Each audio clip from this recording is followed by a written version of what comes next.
انسان زندگی میں جب جدوجہد کرتا ہے، کوشش کرتا ہے، وہ بہت سارے دنیاوی اسباب اختیار کرتا ہے، جتنی عقل اللہ نے دی ہوتی ہے اس عقل کا بھی وہ استعمال کرتا ہے، کوشش کرتا ہے کہ کچھ اچیو کر سکے زندگی میں، کچھ مقاصد کا حصول اسے میسر آئے۔ عزیز بھائیوں، ایک بات اپنے ذہن میں اچھی طرح بٹھا لیں اور لکھ لیں کہ زندگی میں جو کسی بندے کو کامیابی حاصل ہوتی ہے وہ رب تعالیٰ کی مدد سے حاصل ہوتی ہے۔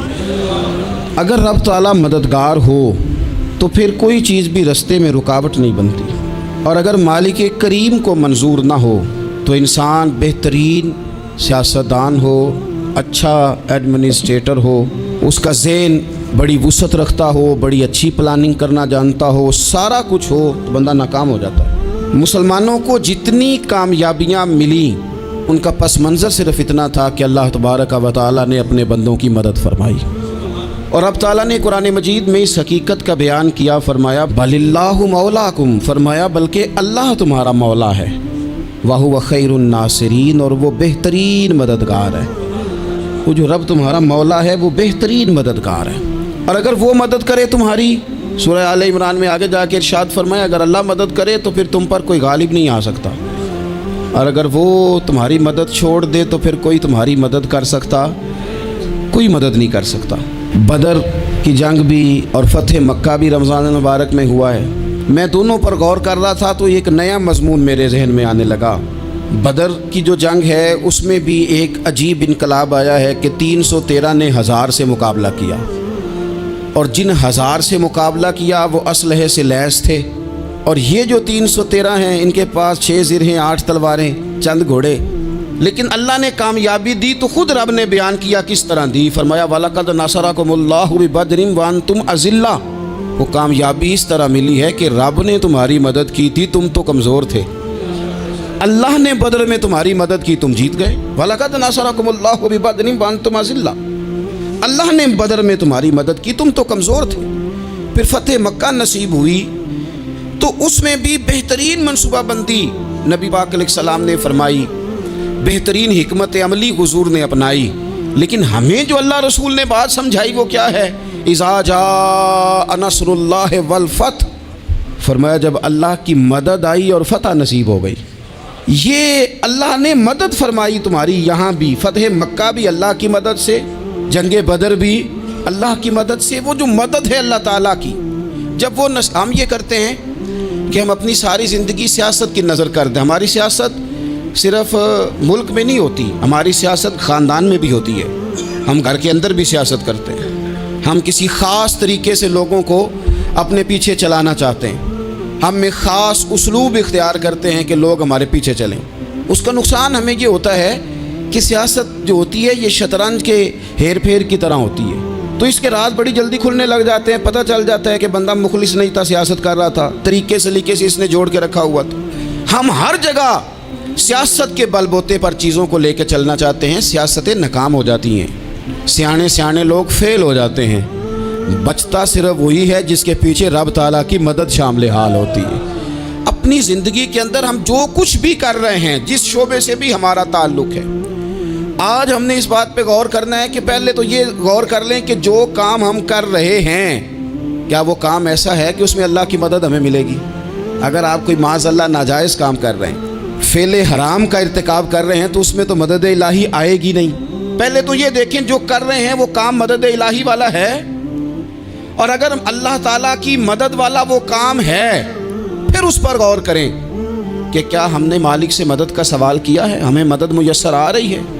وہ میں نے بزرگوں سے ایک بات سنی تھی، وہ بڑی یاد رہ گئی، وہ فرمایا کرتے تھے قابلیت بھی بڑی چیز ہے لیکن قبولیت سب سے بڑی چیز ہے۔ قابل ہونا بھی بڑی بات ہے لیکن زیادہ بڑی بات یہ ہے کہ اس کی بارگاہ میں قبول بھی ہے کہ نہیں۔ اپنی زندگی میں اللہ کی مدد کی طرف بڑھیں، مالک کی مدد کا حصول اختیار کرنے کی کوشش کریں، اللہ کے ساتھ اپنے آپ کو جوڑیں۔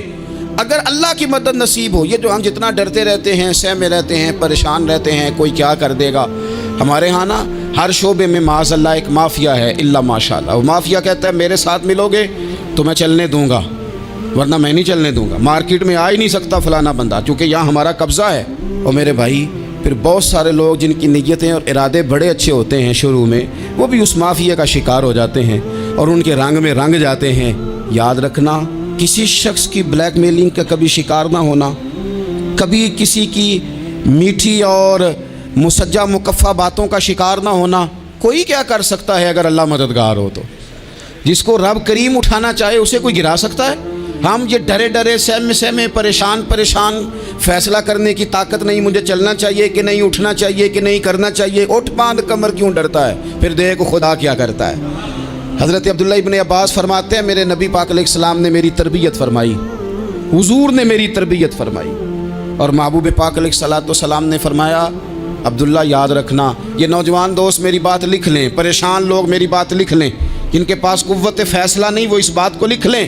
حضرت عبداللہ ابن عباس فرماتے ہیں میرے نبی پاک علیہ السلام نے مجھ سے فرمایا تھا عبداللہ سن، اگر ساری دنیا مل کے تیرا کوئی نفع کرنا چاہے کر نہیں سکتی جب تک میرے رب کی رضا نہ ہو، اور فرمایا ساری دنیا مل کے تیرا کچھ بگاڑنا چاہے تو عبداللہ بگاڑ نہیں سکتی جب تک رب کریم کی حکمت کا تقاضا نہ ہو۔ لوگوں سے ڈرنا، لوگوں کی طرف دیکھنا، ماحول دیکھ کے اپنے راہ کا تعین کرنا، ہر بندے کے خیالات کے مطابق ڈھلنے کی کوشش کرنا، فلانا نہ ناراض ہو جائے، فلانا نہ ناراض ہو جائے، وہ جس نے ہونا ہو جائے، بس رب رسول ناراض نہ ہو۔ اپنی زندگی میں اپنے مالک کو مولا جان کے، بل اللہ مولاکم، اللہ تمہارا مولا ہے، وَهُوَ خَيْرُ النَّاصِرِينَ، وہ بہترین مددگار ہے۔ توجہ جب بھی کریں رب کی جانب کریں، اپنے دل کا قبلہ درست رکھیں، سوچوں کے زاویے سیدھے رکھیں۔ میرے بھائی، مالک جب بندوبست کر دے نا، جب مالک بندوبست کر دے پھر ایسا بندوبست کرتا ہے کہ لوگوں کے پاس نا چارہ نہیں رہتا۔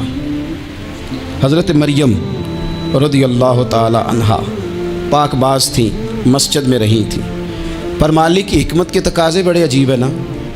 پھر جناب مریم کو اللہ تعالیٰ نے بغیر شوہر کے اولاد عطا کر دی۔ یہ بات ہی ایسی تھی، وہ کسی نے کہا تھا کہ مخلوق تو فنکار ہے اس درجہ کے پل بھر میں، سنگے در کعبہ سے بھی اصنام تراشے، تم کون ہو کیا چیز ہے داغے کبابی، لوگوں نے تو مریم پہ بھی الزام تراشے۔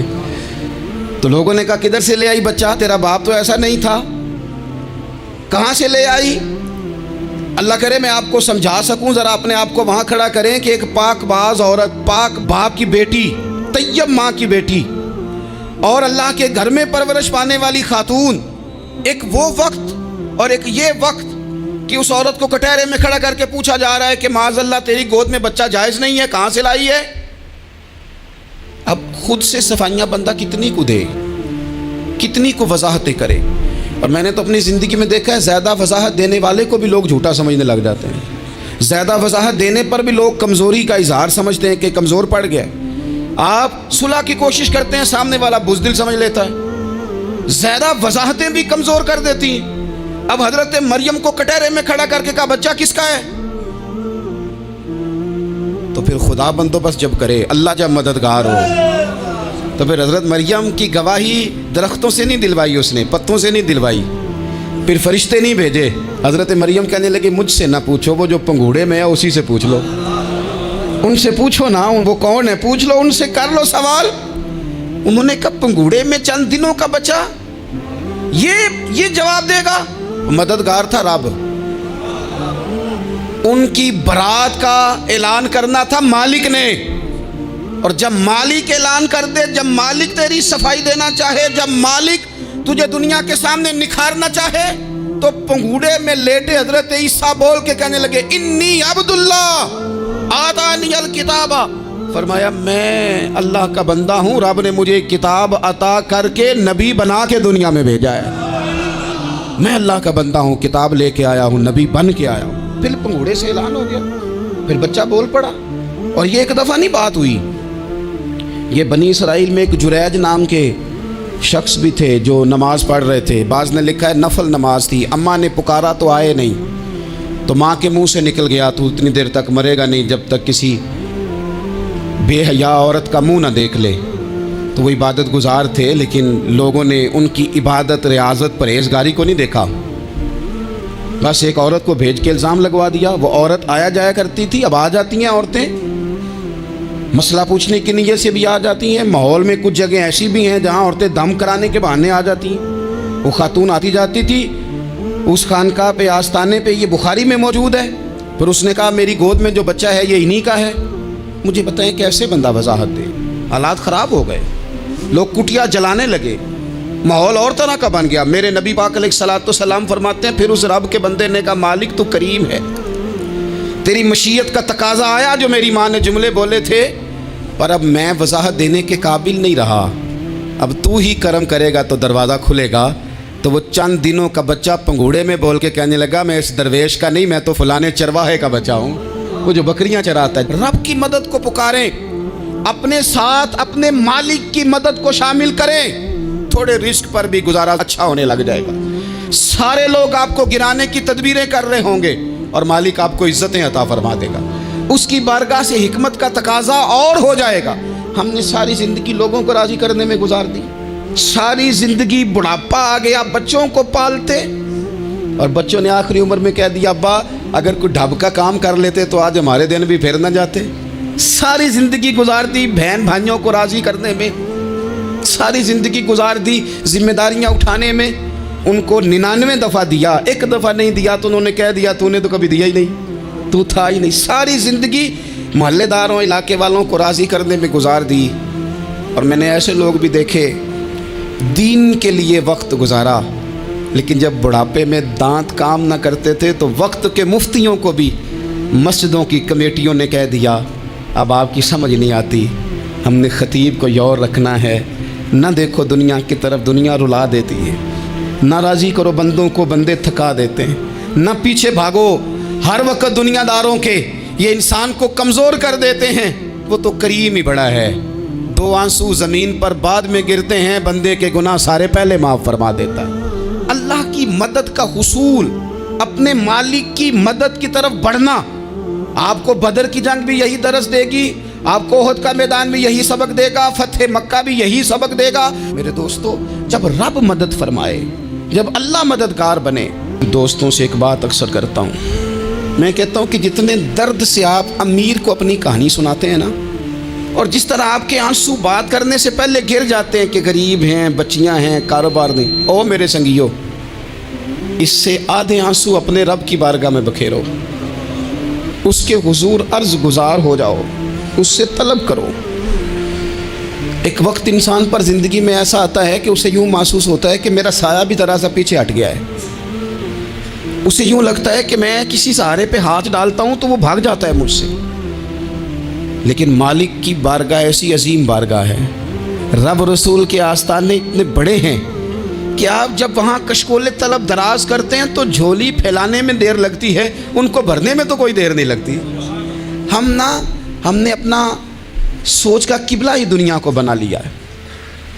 یہ جو اللہ والوں کی مدد ہے یہ تو عین اللہ ہی کی مدد ہے، لیکن یہ جو سیٹھوں کی طرف توجہ کرنا، نوابوں کی طرف توجہ کرنا، دنیا داروں کی طرف توجہ کرنا، اور اپنا مزاج اس طرح کا بنا لینا، یارو گردن کو جھکا دیتا ہے خیرات کا پتھر، جہاں میں مانگنے والوں کے سر کبھی اونچے نہیں ہوتے۔ اور اقبال کہتے ہیں غیرت ہے بڑی چیز جہاں تگ و دو میں، پہناتی ہے یہ فقر کو تاج سردارا۔ میں عرض کروں گا کہ اپنی آپ جب توجہ کا قبلہ اللہ رسول کو بنائیں گے تو رب فرماتے ہیں وَيَرْزُقْهُ مِنْ حَيْثُ لَا يَحْتَسِبُ، میں نہ تجھے وہاں سے رزق دوں گا جہاں سے کبھی تیرا گمان بھی نہیں کیا ہوگا، یہاں سے بھی مل سکتا ہے، تو نے سوچا بھی نہیں ہوگا۔ بخاری شریف میں حدیث ہے، حضرت جابر بن عبداللہ فرماتے ہیں نبی پاک صلی اللہ علیہ وسلم نے 300 لوگوں کا ایک لشکر روانہ کیا کسی مہم کے لیے، کسی جہاد کے لیے۔ حضرت ابو عبیدہ بن جراح رضی اللہ تعالیٰ عنہ امیر لشکر تھے۔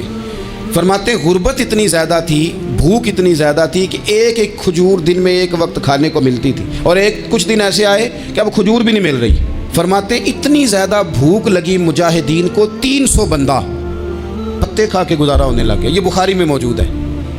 آپ فرماتے ہیں کہ دریا کے کنارے ہمارا پڑاؤ تھا، ٹھہراؤ تھا، جب بھوک سے نڈھال ہو گئے نا، وَيَرْزُقْهُ مِنْ حَيْثُ لَا يَحْتَسِبُ، اللہ وہاں سے روزی دیتا ہے، گمان بھی نہیں ہوتا۔ فرماتے ہیں ایک مچھلی اللہ تعالیٰ نے دریا کے کنارے بھیجی، فرماتے ہیں وہ تھی تو مچھلی پر پہاڑ جتنی تھی۔ بخاری میں لفظ ہیں حضرت جابر ابن عبداللہ رضی اللہ تعالیٰ عنہ فرماتے ہیں 300 آدمی 18 دن تک اس مچھلی کو کھاتے رہے، مچھلی ختم ہی نہیں ہوئی۔ مچھلیاں نہیں، مچھلی کہتے ہیں 18 دن 300 بندہ کھاتا رہا، مچھلی ختم ہی نہیں ہوئی۔ اور فرماتے ہیں کہ اس کی ہڈی نکال کے، کانٹا کہیں گے آپ اپنی زبان میں، کہتے ہیں وہ نکال کے نا تو اس کو کھڑا کیا نا جب، تو اونٹ کجاوے سمیت اس کے بیچ سے گزر جاتا تھا، 2 اس کے کانٹے جوڑے۔ فرماتے ہیں وہ اس کا گوشت ہم کھاتے تھے اور اس کی چربی بطور تیل کے ہم جسموں پہ ملتے تھے، بیماروں کو اس سے سکون آتا تھا، تندرستی شفا ہوتی تھی۔ فرماتے ہیں ہم کھایا بھی ہم نے اور کچھ لے کے ہم مدینے بھی گئے، اور قربان جائیں نبی پاک نے بھی اس میں سے کھایا۔ ہم نے عرض کی حضور یہ معمہ کیا ہے، یہ ماجرا کیا ہے؟ تو محبوب نے فرمایا تمہارے پاس غذا نہیں تھی، رب نے تمہارے لیے بندوبست کیا ہے، اللہ نے تمہیں دیا ہے۔ مکان شروع کر لیا، ایک صاحب نے وہ مکان بنانے لگے، آپ وہ حساب لگا رہے ہیں، کہتے ہیں میرے پاس اتنے پیسے ہیں، اتنے میں نے فلانے دوست سے کہنا ہے اس نے دے دینے، اتنے فلانے رشتہ دار سے کہنا ہے اس نے دے دینے، اتنے فلانے سے کہنا ہے اس نے دے دینے۔ یہ ساری کاپی بنا کے مکان شروع کر لیا۔ جو روز کہتا تھا نا کوئی حکم ہو جاتے 10 سب سے پہلے اس کو کہا میاں پیسے چاہیے دین، وہ کہندا ہو کل ہی منڈا ٹو رہا ہے، کہتے تو پرسوں 10 داتے لب جانے سن۔ میں آپ کو اپنے تجربے کی بات بتا رہا ہوں۔ جن لوگوں کا خیال ہوتا ہے نا کہ آپ سٹارٹ کریں فلانا کام، ہم آپ کے ساتھ ہیں، اللہ کا ہی کوئی نظام ہے، وہ بالکل بھی نہیں ساتھ ہوتے۔ لیکن ایسا نہیں ہے کہ کوئی ساتھ نہیں ہوتا، اللہ تعالیٰ بڑے اسباب پیدا کرتا ہے، وہاں سے دیتا ہے جہاں سے گمان بھی۔ ہمارا یہ ذہن بن جاتا ہے ہم ساری اپنے حساب سے چلتے ہیں، اتنے رشتہ داروں سے، اتنے، کون آپ کے ساتھ چلے گا؟ سوال ہی نہیں پیدا ہوتا۔ یہ سارے کام چھوڑ کے سب سے پہلے 2 رکھتے پڑھو، اپنے رب کی بارگاہ میں، رسول کائنات کی بارگاہ میں گزارشات اور استغاثے پیش کرو، وہاں سے خیر طلب کرو۔ دنیا دار کیا دیں گے، کیا دے سکتے ہیں، کیا حیثیت ہوتی ہے کسی؟ اللہ کہتا ہے وہاں سے دوں گا۔ تو جو اللہ مال دے وہ لینا چاہیے کہ رشتہ داروں کا مال دیکھنا چاہیے؟ جو اللہ دے وہ لینا چاہیے کہ سیٹھوں نوابوں کی جیبیں دیکھنی چاہیے؟ جو اللہ دے وہ قبول کرنا چاہیے یا دیکھنا چاہیے کون سا آدمی کہاں پہنچ گیا؟ چھوڑو، اپنی مٹی پہ چلنے کا سلیقہ سیکھو۔ کسی کے سنگ مرمر پہ چلو گے تو پھسل جاؤ گے، پھسل جاؤ۔ اس پر ایک اور بات عرض کر دوں، صحیح بخاری سے، مسلم سے ایک اور بات۔ کچھ چیزیں ایسی ہیں جن سے اللہ کی مدد آتی ہے، مدد ملتی ہے۔ ایک چیز ان میں سے ایسی ہے جس سے بہت مدد نازل ہوتی ہے، وہ ہے کہ جب رب آپ کو دے نا تو پھر آپ بھی اس کے رستے میں دیں، پھر مدد آتی ہے، پھر اور آتا ہے۔ بخاری مسلم میں حدیث ہے، یہ زیادہ ہی توجہ طلب امر ہے، اس پر آپ غور کریں گے۔ حضرت ابو ہریرہ فرماتے ہیں کہ نبی پاک علیہ السلام نے فرمایا ایک شخص نے بادلوں کے اندر سے آواز سنی کہ فلاں آدمی کا کھیت اور باغ خشک ہو گیا ہے، وہاں برسو اور اس کے کھیت کو سیراب کرو۔ وہ بڑا حیران ہوا کہ بادل سے آواز آ رہی۔ پھر اس نے دیکھا کہ ایک پہاڑی پر بارش ہوئی، وہ بادل وہاں برسا، پھر نالیوں سے ہوتا ہوا پانی ایک طرف چلا۔ تو جس نے آواز سنی تھی، حضور بیان کر رہے ہیں، وہ بھی پیچھے پیچھے چلا کہ پانی کدھر جا رہا ہے۔ اس نے جا کے دیکھا کہ ایک مقام پہ ایک باغ کو وہ پانی لگ رہا ہے اور ایک آدمی وہ پانی لگا رہا ہے۔ اس نے اس سے پوچھا تیرا نام کیا ہے؟ اس نے کہا کیوں؟ کہنے لگا بتا نا۔ اس نے نام بتایا تو کہنے لگا یہی تو وہ نام ہے جو میں نے بادلوں کے اندر سے سنا ہے کہ فلاں کے کھیت کو پانی دے دو۔ اس نے کہا یار تو کیا عمل کرتا ہے کہ اسپیشل تیرے لیے بارش برسے؟ یہ بخاری پڑھ رہا ہوں، سیاستہ سے حدیث سرچ کر رہا ہوں۔ اس سے پوچھا تو کیا کام کرتا ہے کہ جناب اللہ تبارک و تعالیٰ کا حکم کرم آیا کہ خاص تیرے لیے پانی برسے اور تیرے کھیت کو سیراب کرے؟ تو اس نے کہا چھوٹا ذمہ دار ہوں، پر جب فصل اگتی ہے تو 3 حصے کرتا ہوں، ایک حصہ اپنے بال بچوں پہ، بہن بھائیوں پہ خرچ کرتا ہوں، ایک حصہ پورا، اور ایک حصہ دوبارہ کاشتکاری پہ لگاتا ہوں، اور تیسرا حصہ خالص میں نے مسکینوں، یتیموں اور غریبوں کے لیے رکھا ہوا ہے۔ وہ جو تیسرا حصہ، اللہ کرے آپ سمجھیں، وہ رب کے بندوں پہ تیسرا حصہ خرچ کرتا ہے نا، تو کریم مالک نے فرمایا جہاں سے غریب کا حصہ جاتا ہے وہ کھیت خشک نہیں رہنا چاہیے، وہ جہاں سے مسکین روٹی کھاتے ہیں وہ خشک نہ رہے، جہاں سے یتیموں کو کچھ آتا ہے کہیں اس کی فصل رہ نہ جائے۔ میں اور آپ بھی اگر اپنے مال میں مسکینوں، یتیموں، غریبوں کے حصے رکھ لیں گے تو فصلیں خشک نہیں رہیں گی، ان کے اندر تازگی آئے گی، نور آئے گا، کرم آئے گا، خاص کر خدا کی رحمت برسے گی۔ مدد اللہ سے چاہیں، اپنی توجہات کا مرکز رب رسول کی ذات کو بنائیں، پھر آپ محسوس کریں گے کہ بڑی جلدی اللہ تعالیٰ کی مدد آنے لگی ہے۔ کبھی آپ صرف کہہ دیں نا میرا رب میرے ساتھ ہے، اس لفظ میں اتنی طاقت ہے کہ دشمن ویسے زیر ہو جاتا ہے۔ زندگی میں کسی سے بھی لڑائی ہو تو اچھی طرح سوچ لیں کہ اللہ اس طرف ہے یا اس طرف ہے۔ اگر آپ زیادتی پہ ہیں تو پھر رب مظلوم کی جانب ہے۔ اگر اللہ کی مدد آپ کے ساتھ ہے تو دنیا کی کوئی طاقت آپ کو گرا نہیں سکتی، اور اگر آپ مظلوم کے مقابلے میں ظالم بن کے آپ کھڑے ہو گئے ہیں اور آپ نے رویہ وہ اختیار کیا ہے کہ جس میں مدد نہیں آئے گی، تو پھر یاد رکھ لیں کہ آپ کوئی بھی ہیں، کہاں بھی ہیں، آپ کمزور ہیں۔ طاقتور تھے ابتدائے اسلام میں، ظاہری طاقت تھی کفار مکہ کے پاس، وہ ڈنڈوں سے مارتے تھے غریبوں کو، ان کے ہاتھوں میں ڈنڈے تھے، پر خدائی طاقت ان مظلوموں کے ساتھ تھی۔ صاحب زرقانی نے لکھا ہے، حضرت زنیرہ رضی اللہ تعالیٰ عنہ ایک لونڈی ہیں، غریب ہیں، ماڑے دا کی کام محمد نس جانا یا رونا، غریب سادی بی بی اور لونڈی کنیزہ، ایک مشرک کی کنیزہ، تینوں نے کلمہ پڑھ لیا۔ وہ ڈنڈوں سے مارتا، دروں سے مارتا، تکلیف دیتا۔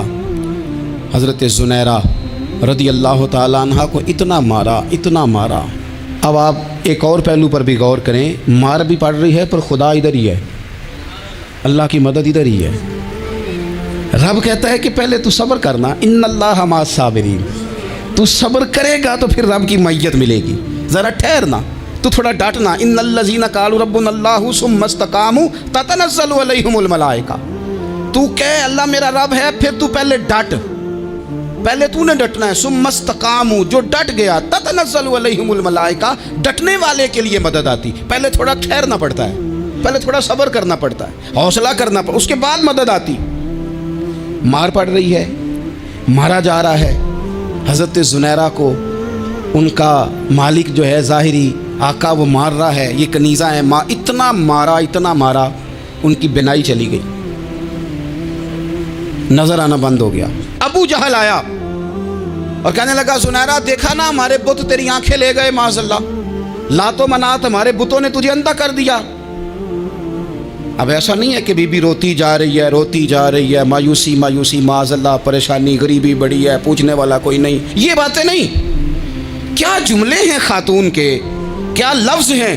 ابو جہل نے تنزیہ کہا، معاذ اللہ، کہنے لگا دیکھا نا ہمارے بتوں نے تجھے اندھا کر دیا۔ تو جناب زنیرہ آنکھوں کی بینائی گئی ہے، رات کو گئی ہے، دکھ ابھی تازہ ہے، لیکن اللہ پہ جو توکل ہے، اپنے مالک سے جو رشتہ ہے، وہ اتنا مضبوط ہے، اتنا طاقتور ہے، اس میں اتنی گہرائی ہے کہ حضرت زنیرہ بول کے نا اتنی قوت سے بولی، اتنی طاقت سے بولی کہ پورے کفر پر لرزہ طاری ہو گیا۔ فرمانے لگی تمہارے بتوں کی کیا اوقات ہے کہ وہ میری بینائی لے جائیں، یہ میری رب کی حکمت کا تقاضا ہے۔ جب تک اس نے چاہا زنیرہ دیکھتی رہی، اور جب اس نے چاہا زنیرہ کی آنکھوں کی بینائی چلی گئی، اور اگر وہ چاہے گا نا تو بینائی واپس بھی کر دے گا۔ اگر ہو ذوق یقین پیدا تو کٹ جاتی ہیں زنجیریں، اگر وہ چاہے گا تو بینائی آ بھی جائے گی۔ حضرت زنیرہ نے رات کو یہ لفظ کہے، ابو جہل اور سارے کفار ڈر کے سن کے چلے گئے، آپ اطمینان سے آ کے بستر پہ سوئی۔ جب سویرے اٹھی تو اللہ نے آنکھوں کی روشنی واپس کر دی تھی، آنکھوں کی۔ اب چھڑی پکڑی ہے، بازاروں میں گھومتی ہیں، کہتی ہیں بلاؤ کدھر ہے تمہارے لات و منات، دیکھو میرے رب نے روشنی واپس کر دی۔ آ کر میرے ساتھ ادھر آ، ستمگر ہنر آزمائیں، تو تیر آزما ہم جگر آزمائیں۔ بیمار لوگوں یاد رکھو، کہہ دیا ڈاکٹر نے کہ تو بڑا بیمار ہے، تو بڑا کمزور ہے، یہ ہو گیا وہ ہو گیا، تو ڈاکٹر اپنے علم کے مطابق بات کر رہا ہے، ہوگا تو وہ جو میرا رب چاہے گا۔ کمزور ہو جانا، پریشان ہو جانا، تکلیف میں آ جانا، پتہ نہیں بات ہو گئی ہے تو جانے کیا ہو جائے گا۔